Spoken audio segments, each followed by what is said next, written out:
পরিমাণ গুনাহ করা সম্ভব, অন্য কোনো অঙ্গ প্রত্যঙ্গ দিয়ে সেই পরিমাণ গুনাহ করা জোরে বলেন সম্ভব না। জবানের হেফাজত করতে হবে। 2 নাম্বার শর্ত, জবানের হেফাজত করতে হবে। তাফসিরের মধ্যে এত পরিমাণ এক্সাম্পল উদাহরণ আসছে। এই যে 1 নাম্বার শর্ত হালাল খাবার না, যদি হালাল খাবার নিয়ে 1 বছর আলোচনা করি, অর্থাৎ 52 সপ্তাহ জুমার দিন আলোচনা করি, তারপর ওই হালাল খাবারের শেষ হবে না। সংক্ষেপে বলে দিলাম, যত দূর পারি হালাল খাবার চেষ্টা করব। 2 নাম্বার শর্ত কি কোন? জবানের হেফাজত করা। জবান দিয়া মানুষ যত দ্রুত গুনাহ করতে পারে, অন্য কোনো অঙ্গ প্রত্যঙ্গ দিয়া এত দ্রুত গুনাহ করা, জোরে বলেন, জবান দিয়া মানুষ গীবত করে। কি করে? গীবত করে। এর দোষ, হের দোষ, হের দোষ, হের দোষ গিয়া হের কাছে বলে। এবং মানুষ আমরা সমাজে আসেনি, আর আমরা সমাজে নাই। জবান দিয়া মানুষ গীবত করে। এই গীবত অন্যজনের শুনতে এত মজা লাগে, খাসির গোশদা ভাত খাইলে কি লাগে না? এত মজা লাগে না।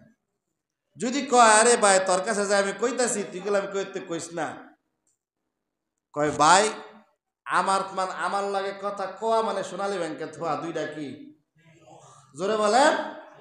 আমার লাগে কইস, তার মানে সোনালী ব্যাংকে কি থুইস, তার মানে তুই কয় কোনো সমস্যা নাই। 10 মিনিট পরে যার নামে কইছে, কিও ভাই, হ্যাঁ দিয়ে গিলে গিলে কয়ে গেল, কিন্তু মানছে জাতি না, বুঝছেন? সোনালী ব্যাংকের থেকে কি করে লাগছে, বার করে লাগছে। তাহলে 1 নাম্বার কি করতে হইব? হালাল খাবার খেতে হবে। 2 নাম্বার জবানের হেফাজত করতে হবে। গীবত শিকায়ত থেকে আমাদেরকে হেফাজত থাকতে হবে। গীবত এমন এক মারাত্মক গুনাহ, এই ছেলেটা মাদ্রাসায় পড়ছে, সে জানে। হাদিসের মধ্যে আসছে, আল গীবাতু আসাদ্দু মিনাজ জিনা। আল গীবাতু আসাদ্দু মিনাজ জিনা। একটা মেয়ের সাথে সরাসরি আপনি মিলামেশা করলে যেই পরিমাণ গুনাহ হয়, অবৈধভাবে যদি কোনো যুবক কোনো যুবতীর সাথে মেলামেশা করলে যেই পরিমাণ গুনাহ হয়, হাদিসের ভাষ্যকার অনুযায়ী আল গীবাতু আসাদ্দু মিনাজ জিনা, গীবত এর চাইতে মারাত্মক গুনাহ। জোরে বলেন নাউজুবিল্লাহ। আমার কথা বুঝছেন আপনারা?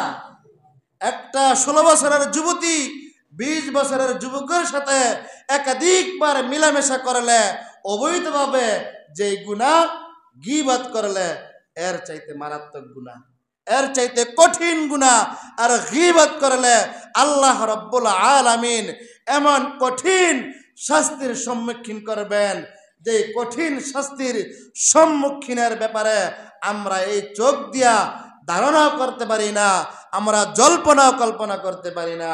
হাদিসের মধ্যে আসছে, মাই আজমান আলী বাইনা লিহইহি ওয়া মা বাইনা রিজলাইহি আজমান লাহুল জান্নাহ। জোরে বলেন সুবহানাল্লাহ।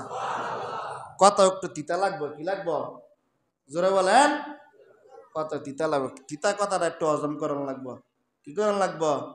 তিতা কথাটা যদি আপনি হজম কইরা মানতে পারেন, যদি না মানতে পারেন, এটা ডিলাদা সামনে ফালাই থন, কিন্তু বিরোধিতা করার কোনো কি নাই, সুযোগ নাই। বিরোধিতা করার কোনো কি নাই। কথা বলবো কার জন্য? জোরে বলেন কার জন্য? আল্লাহর জন্য। আল্লাহ রাসূল বলেন, সুন্দর করে বুঝেন, মাই আজমান আলী বাইনা লিহইহি ওয়া মা বাইনা রিজলাইহি আজমান লাহুল জান্নাহ। জোরে বলেন সুবহানাল্লাহ। ভাইরা আমার, আল্লাহর পয়গাম্বর জানায় দেয়, যে ব্যক্তি 2টা জিনিসের হেফাজত করবে, যে ব্যক্তি 2টা বস্তুর হেফাজত করবে, যে ব্যক্তি 2টা জিনিসের হেফাজত করবে, আমি আল্লাহর হাবিব ঘোষণা দে, ওই ব্যক্তিকে জান্নাতে নিয়ে যাওয়ার জিম্মাদার হয়ে যাব। আল্লাহর রাসূল বলেন, মাই আজমান আলী